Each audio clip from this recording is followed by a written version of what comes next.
So, you think it was an accident? That's what you're saying, right? You're claiming that the bullet just found its way into her skull. No intention, no motive.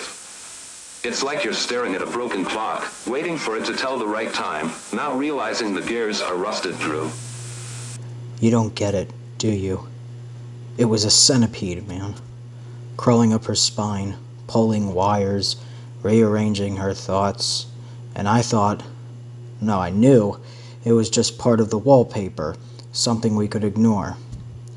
But then the damn thing bit, and her skull cracked open like an egg.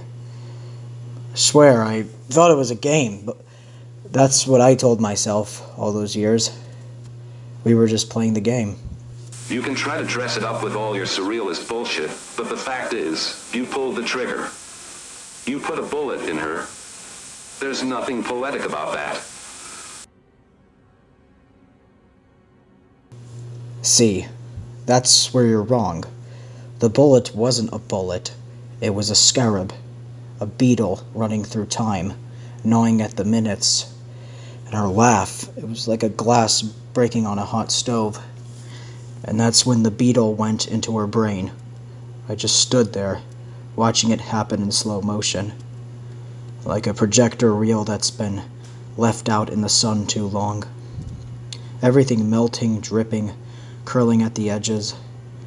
I wanted to stop it.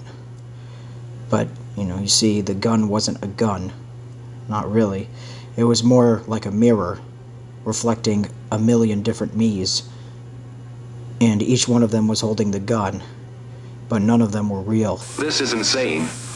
No. What's insane is pretending the pieces fit together. You think you're building a puzzle, but it's just shards. Fragments of things that were never supposed to connect. Kind of like her hair. It wasn't hair at all. It was strings of meat, curling up like old telephone wires. And I just kept thinking, how could anyone ever untangle that?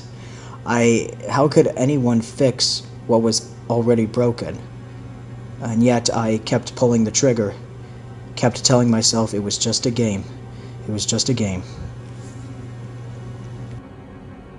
You're not making any sense. Why don't you just admit it? You killed her. Killed her? What does that even mean? Death isn't what you think it is. It's not final. It's not anything. It's just another layer.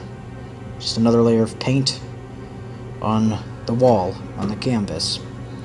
It's waiting for something else to scrape it away. I didn't kill her. I merely peeled back one layer, and underneath was something rotten, something already dead. She was just the last note in a song that had been playing for centuries, and a song that we were all trapped inside. And when I pulled the trigger, it wasn't me, it was the song. It was the chords, it was the harmony, it was the hum of the universe eating itself. You're insane. No. You're the one who's insane. You're trying to make sense of a nightmare. Trying to find meaning in a house that has been burning down for years. I didn't kill her. I just stepped into the fire.